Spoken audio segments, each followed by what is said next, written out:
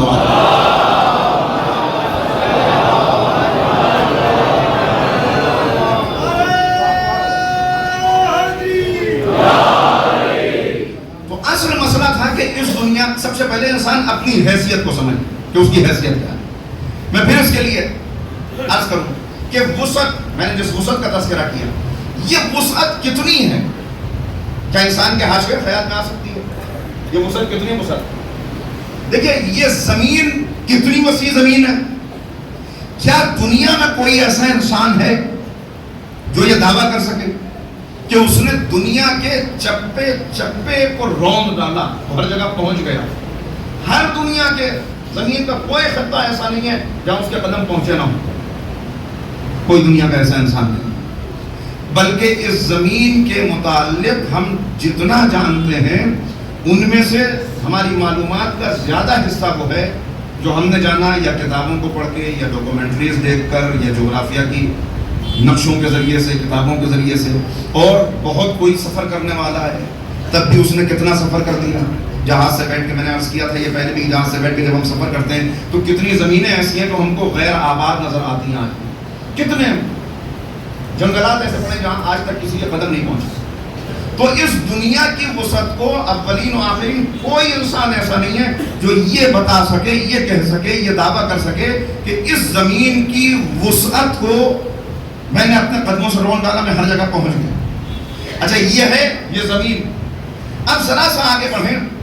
جب زمین کی حد کو پتہ نہیں کر سکتا, نہیں معلوم کر سکتا, اپنی حیثیت کا اندازہ کرتا چلا جائے, تو اس زمین جیسی 13 لاکھ زمینیں جمع ہو جائیں تو بنتا ہے سورج. اس زمین سے 13 لاکھ گنا بڑا ہے سورج. سورج جو ہماری ملکی وے گیلیکسی کے 2 ارب ستاروں میں سے ایک ستارہ, 2 ارب ستاروں میں سے ایک ستارہ. ایسی اربوں گیلیکسیز اور مل جائیں تو بنتی ہے یہ یونیورس. یہ یونیورس جس کا ہمیں حصہ ہے, یہ ہے ایک یونیورس. ذرا توجہ کریں. اور اب سائنسداں خود اس بات کا دعویٰ کر رہے ہیں اور یہ بیان کر رہے ہیں کہ یہ تو ایک یونیورس ہے. اب تک ہمیں یقین نہ تھا, اب تک ہمیں اندازہ نہیں تھا, لیکن اب اندازہ یہ ہو رہا ہے کہ اب یونیورس سے ہمیں ملٹی ورس کا سفر طے کرنا ہے. اس لیے کہ یہ یونیورس اس جیسی نہ جانے کتنی یونیورس اور ہیں جہاں ابھی ہماری فکر, ہمارا خیال بھی نہیں پہنچا. ان کو بھی درک کرنا ہے, وہاں تک بھی پہنچنا ہے. تو ایک یونیورس اتنی وسیع اور اس جیسی نہ جانے کتنی یونیورس ہیں جس تک یونیورس سے ملٹی ورس کا سفر طے کرنے کے لیے اب سائنسداں کمر ہمت باندھ رہے ہیں. اب سمجھیے کہ بندہ کیا ہے, انسان اپنی حیثیت کو پہچانے. کہ آج یہ محسوس کرنا ہے کہ کتنی کائناتیں ہیں, مگر خدا کا شکر ہے کہ ہم اس کے بندے ہیں کہ جس نے اپنا اعتراف, اپنا تعارف ہی کرایا تو یہ کہہ کے کرایا الحمدللہ رب العالمین. کتنے عالمین ہیں جن کا وہ رب ہے, اس رب نے ان عالمین کو پیدا کیا اور پھر کہا کس کے لیے پیدا کیا. اے انسان تو اپنے آپ کو حقیر سمجھ رہا ہے, ایک جرثومہ سمجھ رہا ہے, سن اس ساری کائنات کو, ان تمام عالموں کو میں نے تیرے لیے خلق کیا, تجھے اپنے لیے خلق کیا. اور اب سمجھے جب اتنا بڑا سورج ہے, اتنی بڑی کائنات ہے, اب یہیں سے اندازہ لگا لیں کہ اللہ نے ہدایت کے لیے ان بندوں کو بھیجا کہ زمین سے 13 لاکھ گنا بڑا سورج, اب اگر کسی کے انگلی کے اشارے سے یہ سورج پلٹ آئے, صلوات پڑھتے محمد وعلى محمد.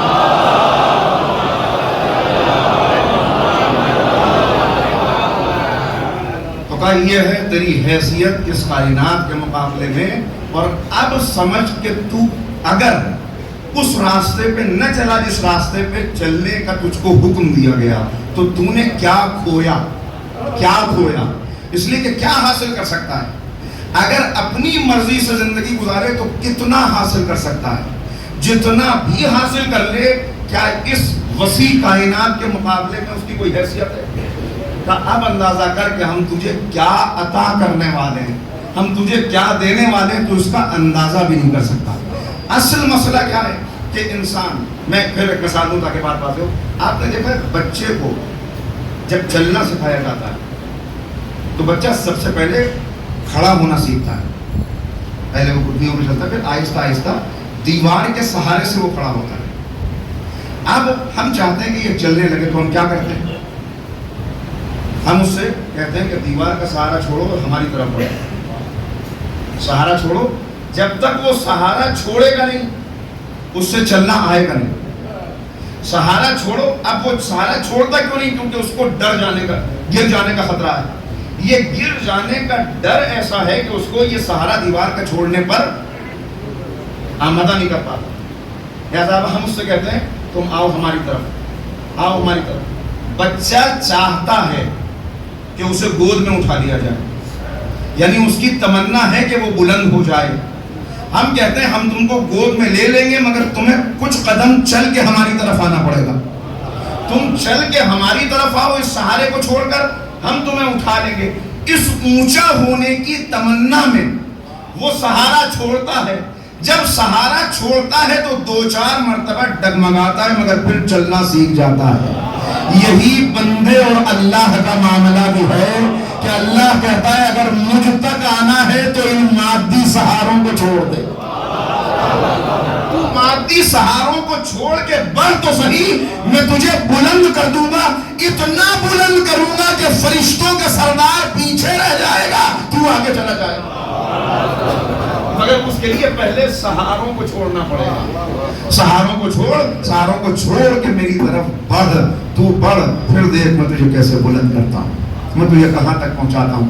اور اس کے لیے میں نے عرض کیا کہ اس نے ہمارے سامنے مثالیں رکھ دی، ہمارے سامنے نمونے رکھ دیے، ہمارے سامنے رول ماڈل رکھ دیے۔ یہ کیوں؟ آخر ابھی آپ نے آغاز گفتگو میں سنا، شعراء نے بھی کلام پیش کیا، یہ کیوں کربلا کا اتنا تذکرہ ہے؟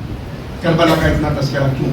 اس لیے کہ جو غفلت پیدا ہو چکی تھی، میں نے بار بار اور تقریباً ہر مجلس میں، بہت سے لوگوں نے کہا بھی اس بات کو کہ ہر مجلس میں یہ تذکرہ ضرور آتا ہے اس غفلت کا۔ اس غفلت کا تذکرہ اس لیے آ رہا ہے کہ یہ غفلت ٹوٹ نہیں رہی ہے، یہ غفلت مزید بڑھتی چلی جا رہی ہے، یہ غفلت مزید گہری ہوتی چلی جا رہی ہے۔ اور جب تک اس نیند سے زندگی گزار رہے ہیں، لیکن اکثریت کیسے زندگی گزار رہی ہے؟ ایک نیند کی کیفیت ہے، کام سب کچھ اٹھ بیٹھ رہے ہیں، چل پھر رہے ہیں، لیکن ایک نیند ہے، اس نیند کے اندر سب بڑھتے چلے جا رہے ہیں۔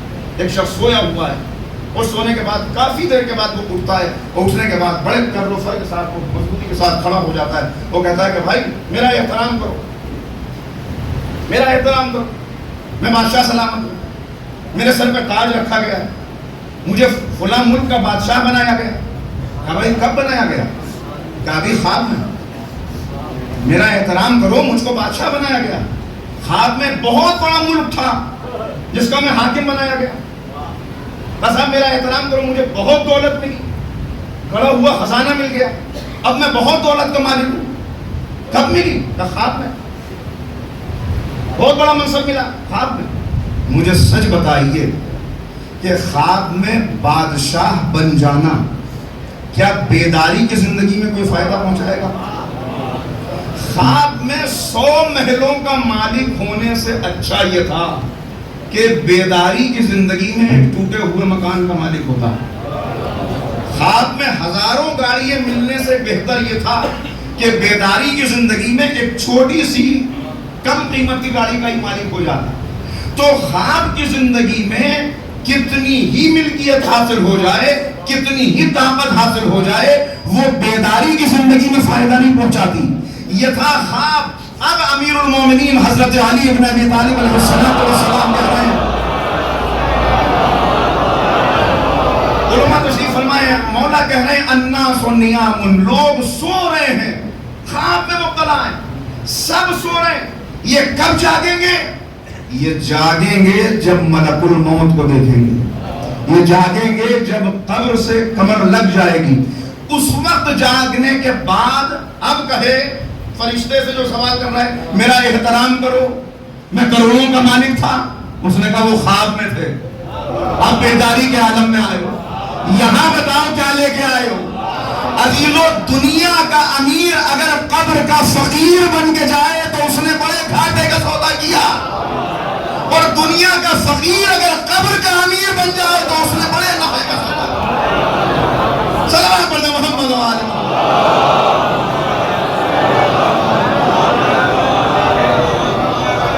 ذرا سا آپ حضرات جتنا گنجائش ہو آگے تشریف لے آئیں. باہر بہت سے لوگ کھڑے ہوئے ہیں، اشارہ ہو رہا ہے، جتنا موقع ہے ذرا صحیح ہے. ایک سلام پڑھیں.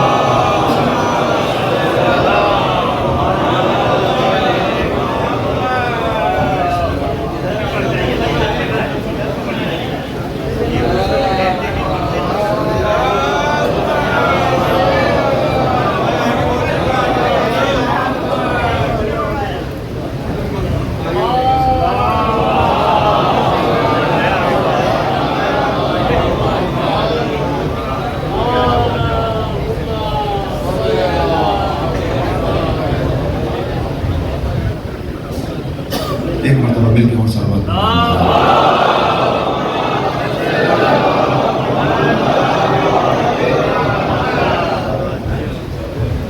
خدا تمہاری اصل قدر و قیمت جو ہے وہ اس بات میں ہے کہ تم خواب سے بیدار ہو، بیداری کی زندگی گزارو، بیدار ہو کے زندگی گزارو، مقصد واضح رہے، معلوم رہے کہ کس منزل کی طرف ہم بڑھ رہے ہیں. اسی کو آیہ کریمہ میں بیان کیا گیا کیف تکفرون باللہ وکنتم امواتا، کیسے تم اللہ کا انکار کرو گے جبکہ تم مردہ تھے، اس نے تمہیں زندہ کیا. ثم یمیتکم ثم یحییکم، پھر تم کو مار دے گا، پھر تم کو زندہ کرے گا. ثم الیہ ترجعون، پھر تم سب کو پلٹ کر اسی کی بارگاہ میں پہنچنا، سب کو پلٹ کے اللہ کی بارگاہ میں جانا. تو جب سب کو جانا ہے تو اب یہاں پر جو میں نے عرض کیا کہ نفع کا سودا کس نے کیا؟ نفع کا سودا اس نے کیا کہ جو جب وہاں پہنچے تو بندہ بن کے پہنچے، مجرم بن کے نہ پہنچے. اس کے لیے کیا کرو گے؟ عرض کیا تھا اس سے پہلے بھی کہ انسان حیوان نقال ہے، اس کی پوری زندگی نقالی پر گزرتی ہے، لہذا اسے بار بار تربیت کرنے کے لیے، تربیت حاصل کرنے کے لیے قدم قدم پر اسے ضرورت ہے کہ رہنما کی، ایک رہبر کی، ایک انسان کامل کی، ایک انسان مصطفیٰ کی، ایک انسان مرتضیٰ کی، جو اسے قدم قدم پر اس کی رہنمائی کر سکتا ہے. تو اس کے لیے بس تم کو بتا دیا کہ کامیابی کیا ہے. قد افلح من زکاہا وقد خاب من دساہا. اپنے آپ کو اس زندگی کے اندر ہی اپنے نفس کی تربیت کر لو، اپنے آپ کو پاکیزہ کرو. یہ تربیت اصل میں کیا ہے؟ میں کسی گہرے فلسفے میں آپ کو لے جانا نہیں چاہتا، بس بہت آسانی سے بچوں تک بات پہنچ جائے ایسے عرض کرنا چاہتا ہوں. یہ بالکل ایسا ہے جیسے ایک انسان کا ظاہر ہے، اور میں نے عرض کر دیا ایک ہمارا باطن. ظاہر کے لیے انسان کیا کرتا ہے؟ رات بھر انسان سویا، صبح اٹھا، اب اٹھنے کے بعد اس کو باہر جانا ہے، کسی کو دفتر جانا ہے، کسی کو اسکول جانا ہے، کسی کو ملازمت پر جانا ہے. بس اسی سے سمجھ لیں کہ یہ تزکیہ نفس اور یہ تربیت نفس ہے کیا. کیا کرتا ہے انسان؟ یوں ہی چلا جائے گا؟ نہیں، بلکہ اٹھا تو اب سب سے پہلے آ کے آنکھوں کے اندر جو گندگی اس کو صاف کرے، منہ میں جو گندگی اس کو صاف کرے. اس کے لیے ابتدائی طور پر تربیت کرنے کی ضرورت پڑتی ہے.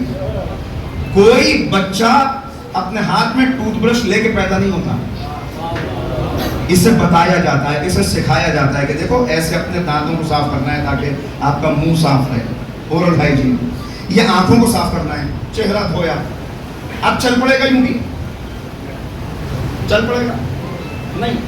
بعض لوگ ایسے ہیں کہ نہیں، ابھی وہ نہائیں گے اور زیادہ، پھر اب نکل پڑا کہ نہیں ابھی لباس کا اہتمام کرے گا، اور لباس میں بھی پھر دیکھے گا کہ یہ میچنگ کا ہے کہ نہیں۔ میچنگ کا لباس لے لیا، اب چل پڑے، کہا نہیں ابھی اس کو آئرن کرے گا، اور اب یہ آمادہ ہو گیا باہر جانے کے لیے۔ بس انسان کی شخصیت بھی یہی ہے، بہت توجہ کیجیے گا، انسان کی شخصیت بھی، ایک انسان کی شخصیت کا مرحلہ یہ وہ ہے جو ماں کے بطن میں مکمل ہو جاتا۔ اب جب بچہ پیدا ہوا تو پیدا ہونے کے بعد آپ ملاتے رہیے، آنکھ امی جیسی ہے، ناک ماموں جیسی ہے، کان فلاں جیسے ہیں، اسے تو جو بننا تھا وہ بن چکا، یہ ایک مرحلہ تو طے ہو چکا، اسے جو بننا تھا وہ بن چکا۔ اب آپ ملاتے رہیے، کہتے رہیے نہیں ہمارے جیسا نانیال پہ گیا ہے، ددیال پہ گیا ہے، یہ سب۔ اسی طرح ایک اگلا مرحلہ آتا ہے، 5 سال کی عمر تک بچہ اس ماحول سے جذب کرتا ہے، وہ اپنے گھر کی روایات کو دیکھتا ہے، ہمارے گھر میں یہ چیز پسند کی جاتی ہے یا ناپسند کی جاتی ہے، ہمارے گھر میں اس کو اچھا سمجھا جاتا ہے، اس کو برا سمجھا جاتا ہے، ہمارے گھر میں اس چیز کی قدر و قیمت ہے، یہ چیز کوئی اہمیت نہیں رکھتی۔ یہ ساری چیزیں جو اس کے ماحول میں چاروں طرف ہوتی ہیں، آپ کے بغیر سکھائے ہوئے وہ اپنی شخصیت میں جذب کر لیتا ہے، اس نے سیکھ لیا۔ اب آپ اسے لاکھ بتاتے رہیے کہ تم نے ایسا کیوں کیا، ایسا اس لیے کیا کہ اس نے آپ کو ایسا ہی کرتے ہوئے دیکھا۔ پھر 5 سال سے ماہرین نفسیات بتاتے ہیں کہ اب 5 سال سے 12 سال کی عمر تک یہ مزید جذب کرتا ہے، اور کہتے ہیں کہ تقریباً 12 سال کی عمر تک پہنچتے اس کی شخصیت مکمل ہو جاتی ہے، اس کی شخصیت مکمل ہو جاتی ہے، یہ لے لیتا ہے سب کچھ۔ یہاں تک تو وہ تھا جو اس نے غیر ارادی طور پر جذب کر لیا۔ اس میں کچھ چیزیں وہ ہیں جو اسے وراثت میں ملی والدین سے، اس میں اچھائیاں بھی ہیں، برائیاں بھی ہیں۔ کچھ چیزیں وہ ہیں جو ماحول سے ملی ہیں، اچھی بھی ہیں بری بھی ہیں۔ والدین سے ملنے والی اچھی بری چیزوں میں آپ خود اندازہ لگا سکتے ہیں، کسی کے والد بہت بولتے ہیں تو بیٹا بھی بہت بولنے والا پیدا ہوتا ہے ایسا ہی۔ کہا صاحب وہ بہت جلد باز ہے فیصلہ کرنے میں، کہ اس میں کوئی حل نہیں، ان کے ابا بھی ایسے ہی، وہ بھی بہت جلد بازی۔ یہ چیزیں ہیں جو اس نے لے لی، وراثت میں منتقل ہو گئی، اس تک آ گئی۔ ماحول سے جو چیزیں اس نے سیکھی، اس نے گھر میں دیکھا کہ بڑا ہر چیز میں کنجوسی کی جا رہی ہے، بخل سے کام لیا جا رہا ہے، تو وہ بھی بخیل ہو گئے۔ اب آپ لاکھ اس کو سخاوت زبان سے بتانا چاہیں تو زبان سے بتانے کا اثر کیا ہوگا، جبکہ وہ تو جذب کر چکا جو اس کو لینا تھا۔ تو یہاں تک ہوتے ہوتے یہ 12 سال کی عمر میں، اب یہاں سے اس کو غور کرنا ہے، توجہ، جو مثال میں نے پہلے دی کہ اب اسے باہر نکلنا ہے اگر، تو اس کو یہ دیکھنا ہے کہ میرے اندر کیا کیا خرابیاں، میں باہر نکلوں تو باہر نکلنے کے اپنے آپ کو لائق بنا دوں۔ یہ باہر نکلنے کے لائق بنانے کے لیے اس نے اتنے انتظام کیے۔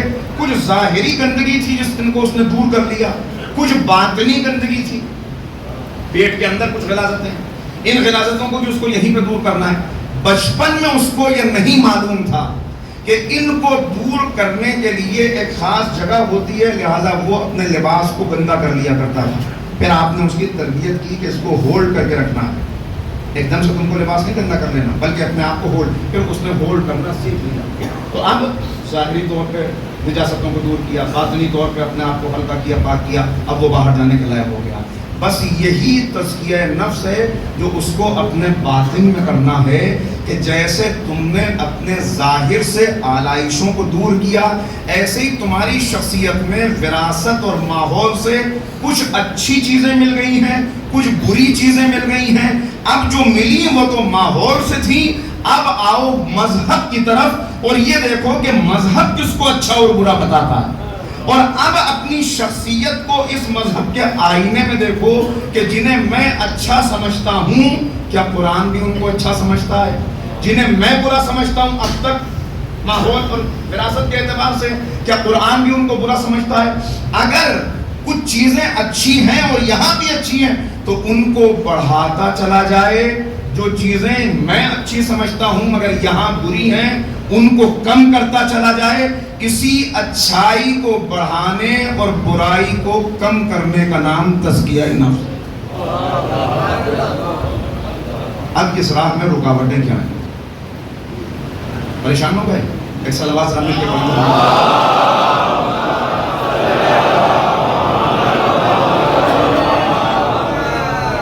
اس راہ میں سب سے بڑی رکاوٹ یہ ہے کہ انسان اپنی برائیوں سے مانوس ہو جاتا ہے۔ اپنی برائی اس کو برائی معلوم ہی نہیں ہوتی، کیونکہ وہ اپنی برائیوں سے مانوس ہو جاتا ہے۔ اپنے پسینے کی بدبو کسی کو نہیں آتی۔ بہت کم لوگ ہوں گے جو اتنے حساس ہیں کہ اپنے آپ کو بھی محسوس کرنا ہے کہ دوسرے کی پسینے کی بدبو فوراً آتی ہے۔ اپنے منہ سے کسی کے بدبو آ رہی ہو تو اس کو احساس بھی نہیں ہوتا، دوسرے کے فوراً احساس ہوتا ہے۔ انسان جاتا ہے، یہ جو فلش کرتا ہے یہ اپنے لیے نہیں کرتا، کیونکہ اپنی بدبو اس کو بدبو نہیں لگتی، یہ تو دوسرے کے لیے کرتا ہے۔ بالکل اسی طرح اپنی برائیاں اس کو برائیاں نہیں لگتی، کیونکہ اندر جو یہ نفس بیٹھا ہوا ہے، یہ نفس تقویت دیتا ہے، یہ نفس اندر سے جو تقاضے اس کے اٹھتے ہیں تو یہ برائیوں کو بھی اچھا بنا کے پیش کرتا ہے۔ اندر سے نفس کام یہ کرتا ہے، باہر سے شیطان یہ کام کرتا ہے۔ اصل مرحلہ یہ ہے کہ اس کا مقابلہ کر کے برائی کو برائی مان لے، اس لیے کہ جب تک مریض خود کو مریض نہیں مانے گا اس وقت تک اس کی شفا کا مرحلہ شروع ہی نہیں ہوگا۔ پہلے مریض خود کو مریض تو مانے گا، بس اسی لیے کہ یہ تمہارے لیے مشکل ہوگا تو یہاں پہ اب قدرت نے آواز دی کہ تمہارے لیے مشکل ہے کہ تم اپنی برائیوں کو برائی سمجھو، لہٰذا ہم ایک ایسے طبیب کو تمہارے درمیان بھیج رہے ہیں جو نبضوں پہ ہاتھ رکھ کے بتائے گا کہ یہ برائیاں ہیں یہ اچھائیاں۔ وہ بتائے گا۔ اب مسئلہ کیا ہے؟ یہ پریشانی کیا ہے جب سارا مسئلہ حل ہو گیا؟ پھر ایک مثال دوں گا تاکہ بات واضح ہو جائے۔ ایک بستی کے اندر سب بیمار تھے، جوان بیمار، بوڑھا بیمار، مرد بیمار، عورت بیمار، جلد کی بیماریاں، آنکھوں کی بیماریاں، جگر کی بیماریاں، معدے کی بیماریاں، جلد کی بیماریاں، ہر ایک انسان بیمار ہے۔ اس بستی کے متعلق بادشاہ کو پتا چلا کہ بستی کے اندر سب بیمار ہیں۔ بادشاہ بڑا مہربان تھا، اپنی رعایا سے بڑی محبت کرنے والا تھا۔ اس نے کہا بستی کے اندر سب بیمار ہیں۔ اس کا ایک طبیب خاص تھا، طبیب حاضر، جس سے وہ بڑا عزیز رکھتا تھا، اس سے بڑی محبت کرتا تھا۔ اپنے محل کے اندر اس کو بڑی آرام و آسائش کی جگہ تھی جو مہیا کی ہوئی تھی، مگر بستی والوں کی محبت اور ان کا خیال، تو اس نے اپنے اس طبیب سے کہا کہ میں تم سے بہت محبت کرتا ہوں، تمہارا فراق برداشت نہیں کر سکتا اور تم کو اس محل سے الگ نہیں کرنا چاہتا، لیکن مجھے بستی والوں سے بھی محبت ہے، لہٰذا تم میرے دوست ہو، میرے چاہنے والے ہو، میری اس بات کو مانو، ذرا یہ تکلیف برداشت کر لو کہ اس محل کی اس آرام دہ فضا کو چھوڑ کر، یہاں کی اس روشنی کو چھوڑ کر اس بستی میں چلے جاؤ تاکہ بستی والوں کا علاج ہو سکے۔ طبیب اپنے بادشاہ کا حکم مان کے اس بستی میں آیا، تمام بستی والوں کو جمع کیا، اس نے دیکھا کہ آخر بیماری، اتنی بیماریاں کیوں ہیں، اس کا سبب کیا ہے، سب بستی والوں کو جمع کیا، اس نے ایک تقریر کی اور تقریر کر کے کہا کہ اے بستی والوں، میں سمجھ گیا کہ تمہاری پریشانیاں کیا ہیں، تم کیوں اتنے بیمار ہو، دیکھو یہ نالیاں بند پڑی ہوئی ہیں، غلاظت کا ڈھیر لگا ہوا ہے، جو پانی تم پی رہے ہو وہ گندا ہے، جو آب و ہوا ہے وہ گندی ہے، لہٰذا یہی سب اس کا سبب ہے، اب سب کو اٹھ کھڑے ہونا ہے، میری ہدایات پہ عمل کرو، ان نالیوں کو صاف کرنا ہے، یہ کوڑے کے جو ڈھیر لگے ہیں ان کو یہاں سے ختم کرنا ہے، اور دیکھو یہ پانی پینا اور یہ غذا کھانا اور یہ۔ جیسے ہی اس نے یہ تقریر کی، ایک جوان کھڑا ہوا، اس نے کہا یہ طبیب کتنا اچھا ہے، اس کا لب و لہجہ کتنا اچھا ہے، یہ بولتا کتنا اچھا ہے، اس کے حسن دیکھو کتنا زیادہ ہے، اس کا چہرہ دیکھو کتنا نورانی ہے۔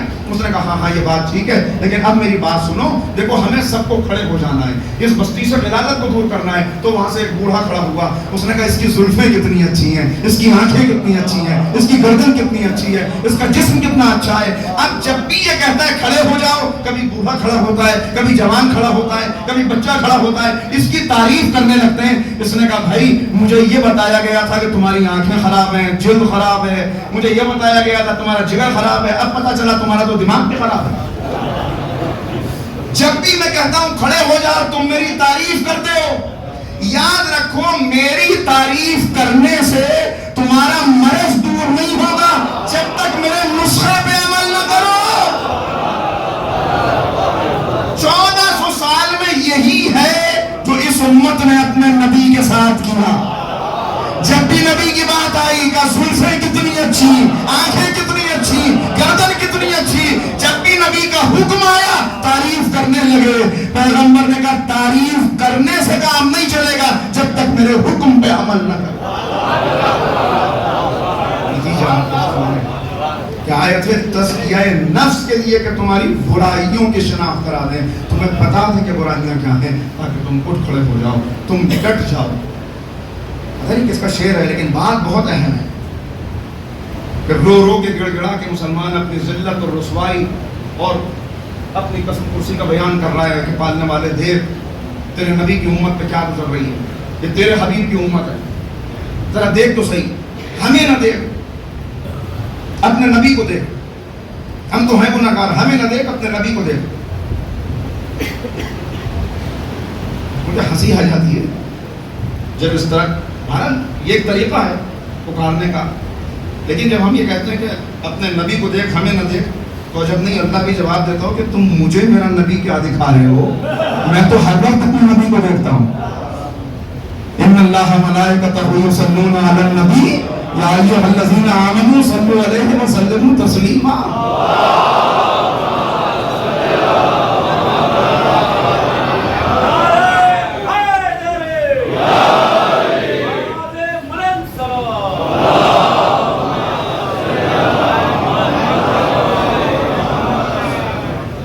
مجھ کو میرا نبی دکھا دے۔ میں نے اپنے نبی کو اس لیے بھیجا ہے کہ تم میرے نبی کو دیکھو، تجارت میں میرے نبی کو دیکھو، اخلاق میں میرے نبی کو دیکھو، عبادت میں میرے نبی کو دیکھو، حسن معاشرت میں میرے نبی کو دیکھو۔ تم گڑ گڑا کے کہہ رہے ہیں کہ پالنے والے دیکھ ہمارا حال کیا ہو گیا، ہم کتنے رسوائیوں کے اندر، ہر طرف ہمارا خون بہ رہا ہے، ہر طرف ہماری بے عزتی ہو رہی ہے، کوئی ہمارا پرسان حال نہیں ہے۔ شاعر نے 2 مصروں میں بڑی قیمتی بات کہتی کہ جب میں کہتا ہوں کہ اے اللہ میرا حال دے، جب میں کہتا ہوں کہ اے اللہ میرا حال دے، حکم آتا ہے کہ اپنا نامہ اعمال دے۔ تم دیکھو کہ تم نے 1400 برس میں کیا کیا ہے، کیا کیا ہے، ورنہ تزکیہ نفس طبیب بنا کر دے گا اور واضح طور پر بتا دیں 4 مرتبہ علماء تشریف فرما ہے، 4 مرتبہ پیغمبر کے کاموں میں سے جو کام دہرائے گئے، بتائے گئے، وہ کیا ہے؟ تزکیہ نفس کے لیے پیغمبر وہ بار بار متوجہ کر رہے ہیں، بار بار بتا رہے ہیں۔ غیر پہچان گئے ڈاکٹر مائیکل ہارٹ 100 منتخب ترین تاریخ کے افراد کو چنتا ہے، کتاب لکھتا ہے، تو اس میں سر فہرست حضور سرور کائنات حضرت محمد۔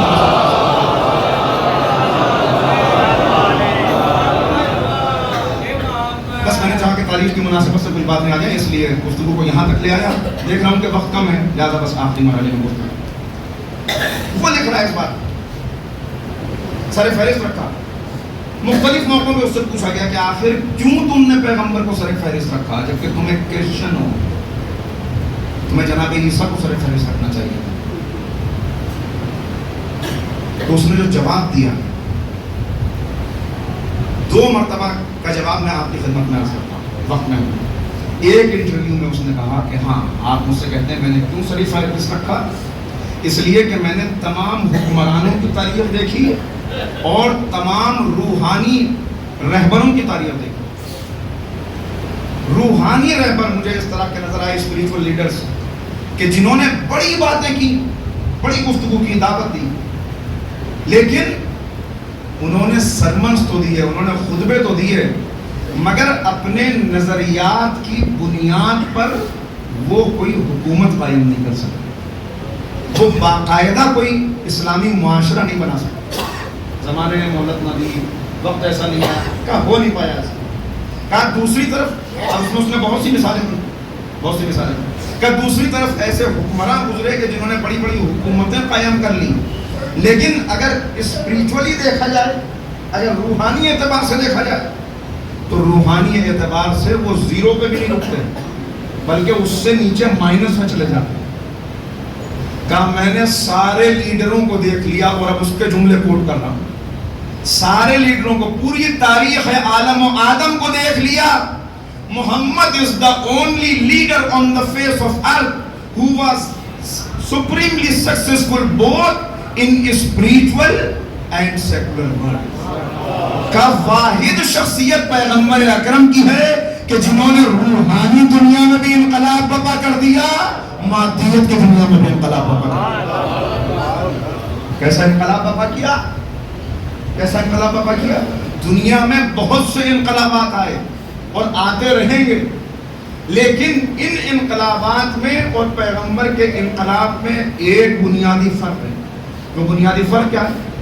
بڑا تذکرہ ہوتا ہے فرینچ ریولوشن کا، خونی انقلاب، بڑا انقلاب تاریخ کے اندر، لیکن یہ انقلاب آیا کس بنیاد پہ؟ اس انقلاب کی فکر دینے والے کہیں اور بیٹھے ہوئے تھے، وہ برطانیہ میں بیٹھ کے کتاب لکھ رہے تھے، نظریہ دے رہے تھے، اس نظریے کی بنیاد پر وہاں تو انقلاب نہیں آیا، انقلاب آیا فرانس میں۔ بات پہنچی، یعنی یہ کہ انقلاب کا نظریہ دینے والا کہیں اور تھا، انقلاب کہیں اور بپا ہوا۔ یہ انقلاب جو بپا ہوا، اس میں نظریہ دینے والے کا کوئی رول نہیں تھا، وہ صرف گفتار کا غازی تھا، مرد میدان نہیں تھا۔ اس نے نظریہ دیا، اس کی بنیاد پہ کچھ لوگ اٹھ کھڑے ہوئے، ایک انقلاب برپا ہو گیا۔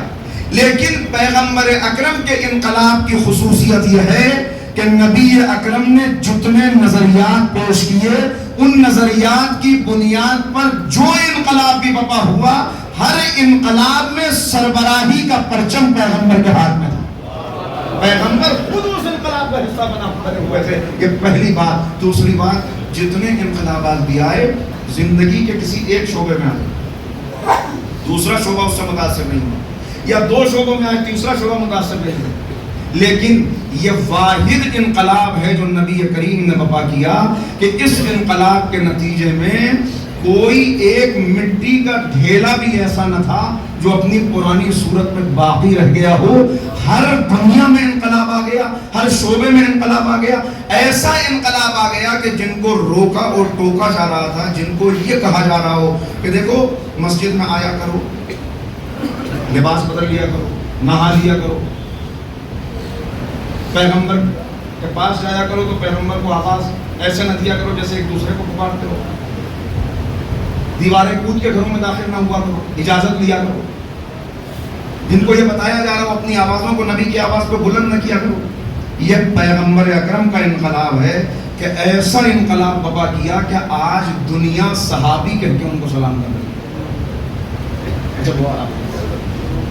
دوسری بات جو اس نے کہی کہ میں نے کیوں پیغمبر کو سر فہرست کرتا، مائیکل ہارٹ کیا کہتا، دوسری بات جو اس نے کہی، کہا میں نے دنیا کے بڑے بڑے لیڈر دیکھ لیے، مگر کوئی لیڈر ایسا نظر نہیں آیا جس نے حقوق نسواں کا ایسا اہتمام کیا ہو کہ جیسا حضور سرور کائنات نے کیا۔ کہا میں نے کوئی لیڈر نہیں دیکھا کہ جو اتنی بڑی شخصیت ہونے کے بعد اپنی بیٹی کی تعظیم کے لیے اٹھ کے بتاتا ہو کہ میں نے حقوق نسواں کا پہلے صلوات پڑھتے محمد والے۔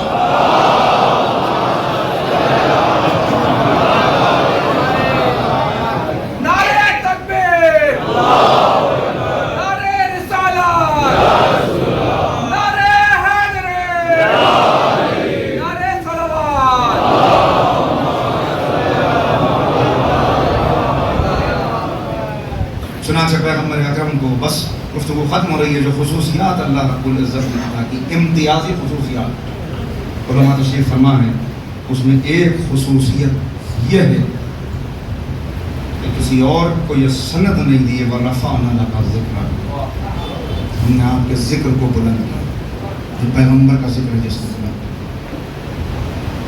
دوسری خصوصیت، انبیاء میں ایسے تو پائے گئے جناب عیسیٰ جو چوتھے آسمان تک پہنچے، مگر ایسا کوئی نبی نہیں جو صاحب معراج ہو۔ اللہ والے اتنا بلند کیا، صاحب معراج قاب قوسین و ادنیٰ کی منزل تک پہنچا دیا۔ کیوں؟ آپ یقین جانیں اگر پیغمبر صاحب معراج نہ ہوتے تو آج یہ چاند تک پہنچنے والا انسان بڑی آسانی سے یہ کہہ کے گزر جاتا کہ ہم اونٹ پہ بیٹھ کے سیر کرنے والے کی پیروی نہیں کر سکتے۔ قدرت نے آواز دی، ہم ناطقوں کو بند کر دیں گے، ہم زبانوں کو تالے لگا دیں گے، ہم بتا دیں گے چاند تک پہنچنے کی کوشش کرنے والے اور ہوتے ہیں، چاند کے 2 ٹکڑے کرنے والے اور ہوتے ہیں۔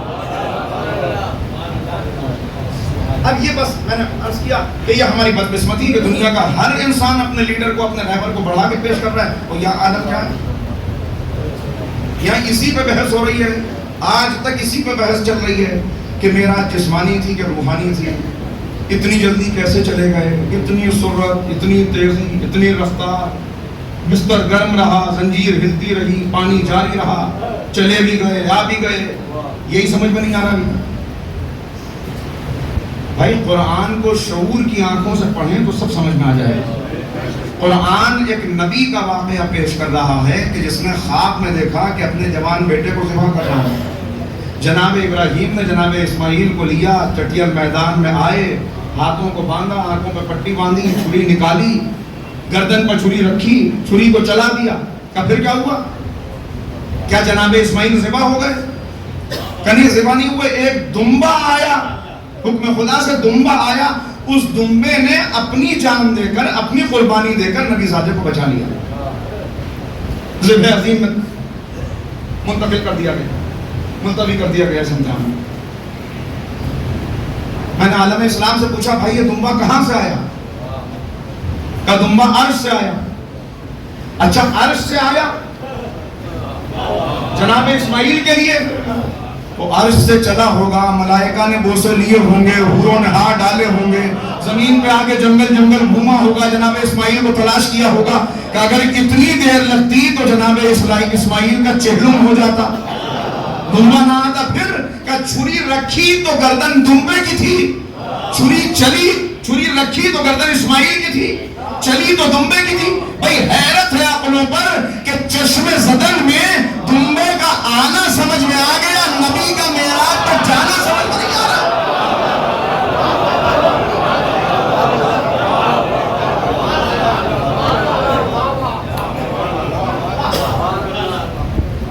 تو اللہ نے اپنے نبی کو بھیجا کہ اس امت کو بلند کیا جا سکے۔ اور آج بس وقت تمام ہو گیا، ورنہ عرض کرنا چاہتا تھا کہ امت حقیقتاً کہتے کسے ہیں؟ امت ہے کہاں؟ تو کون سی امت ہے جس کے لیے بھیجا گیا؟ مگر وقت تمام ہو رہا ہے۔ بس اتنا کہ پیغمبر گرامی قدر تو اپنا کام کر کے دنیا میں چلے، مگر اب اس کے بعد پھر اسی بستی کی طرف معاشرہ رواں ہو گئے، پھر وہی غفلت تاری ہونے لگی۔ کیسی غفلت تھی؟ 50 سال کے اندر اتنا غفلت کا طاری ہو جانا، اتنا بے حس ہو جانا مجمع کا کہ جس نبی نے ایسا انقلاب برپا کیا ہو اس کے نواسے کو پیاسا ذبح۔ ذرا تصور کیجیے، ذرا سوچیے،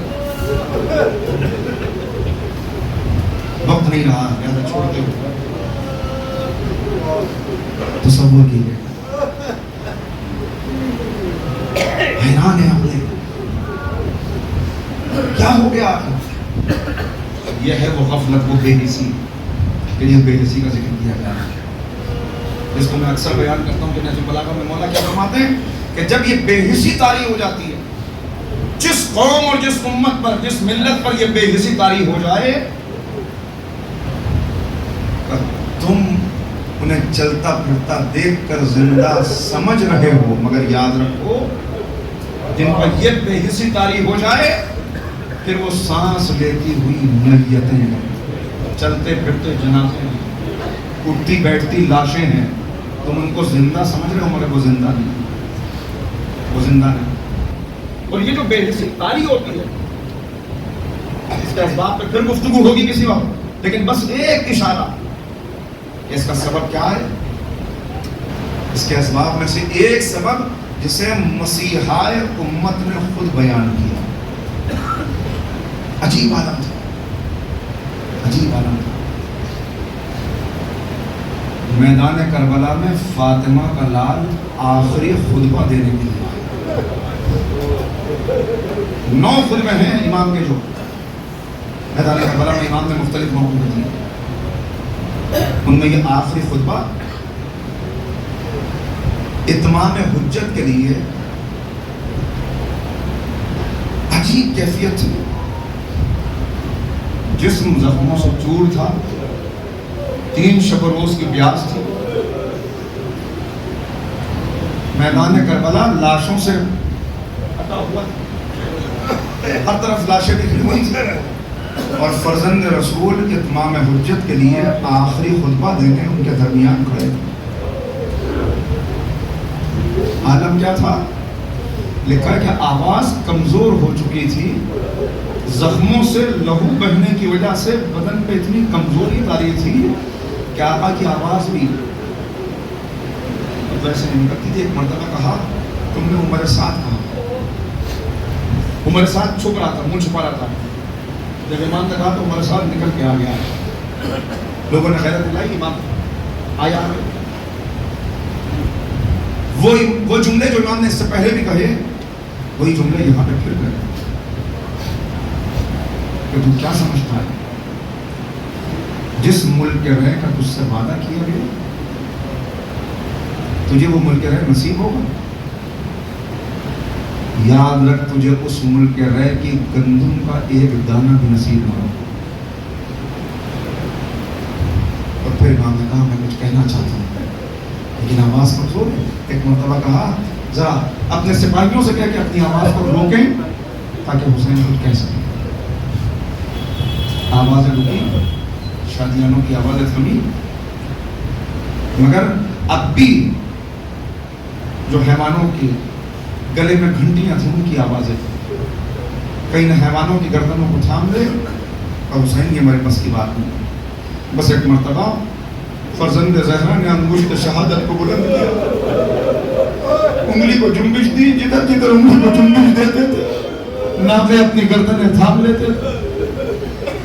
اور اب امام نے آخری خطبہ دیا، کیوں میرے خون سے اپنے ہاتھوں کو رنگتے ہو؟ میں اب بھی تمہیں معاف کرنے کے لیے تیار ہوں۔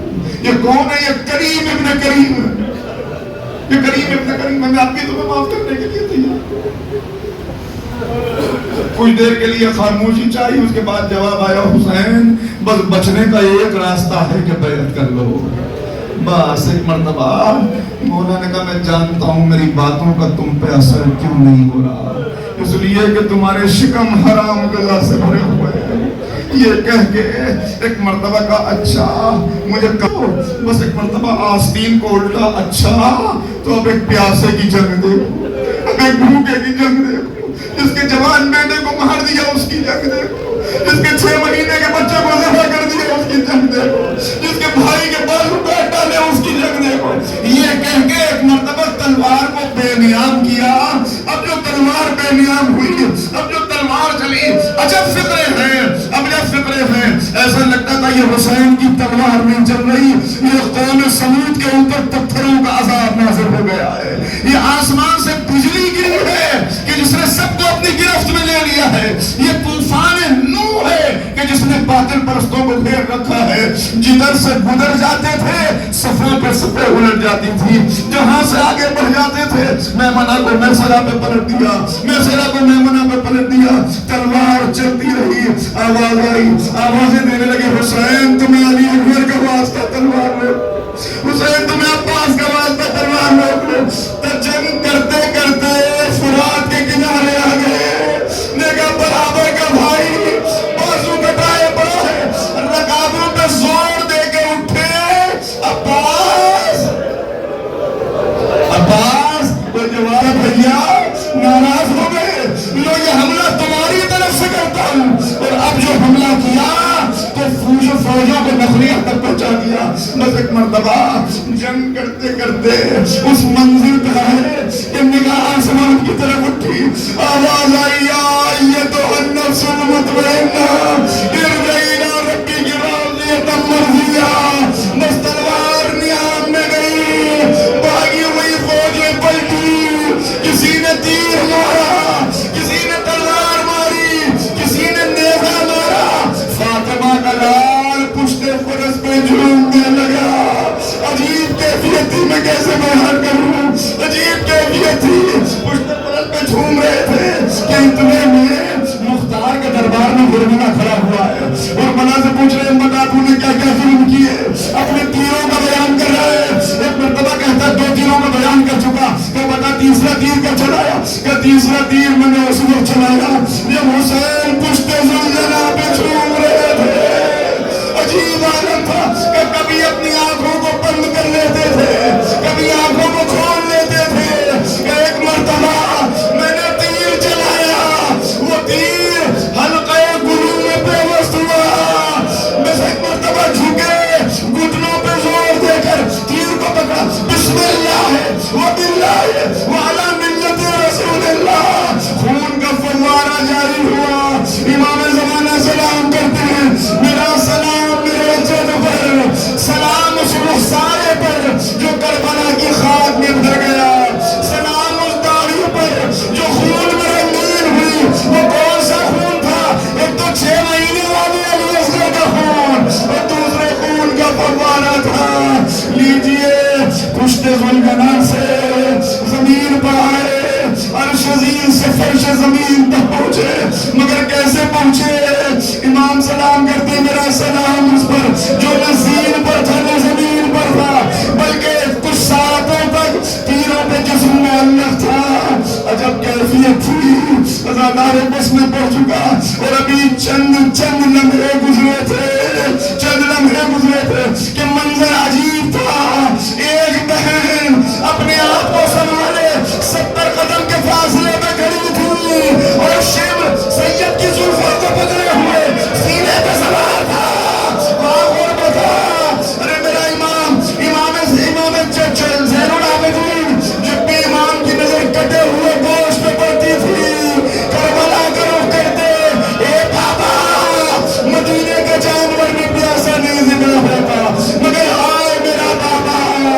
ایک مرتبہ جناب عجیب کیفیت تھی جناب زینب کی، آخری فطرے اپنے سینے کو پکڑے ہوئے، کبھی دائیں سے بائیں جاتی، کبھی بائیں سے دائیں آتی، اور پھر کہتی ارے میرا ماجا ذبح ہو رہا ہے، اے میرے ساتھ میرا بھیا پیاسا ہے، چند قطرے پانی تو پلا دے۔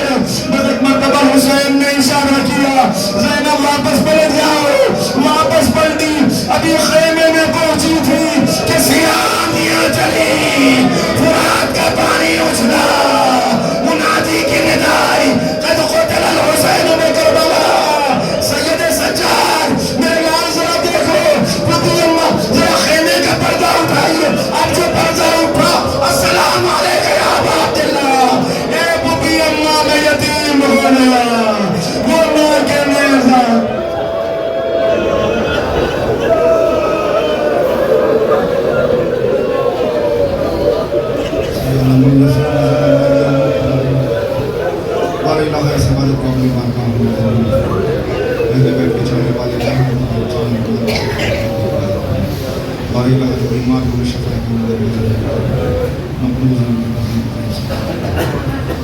تمام حاضرین مجلس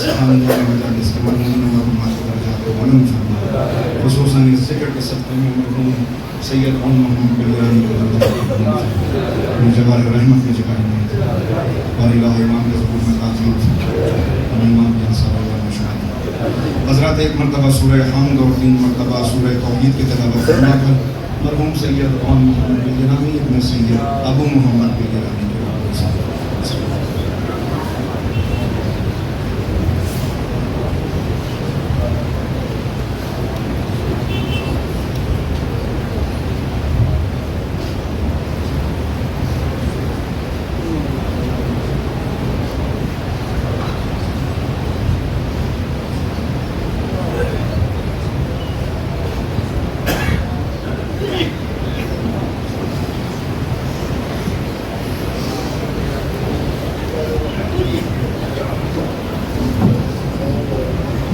السلام علیکم.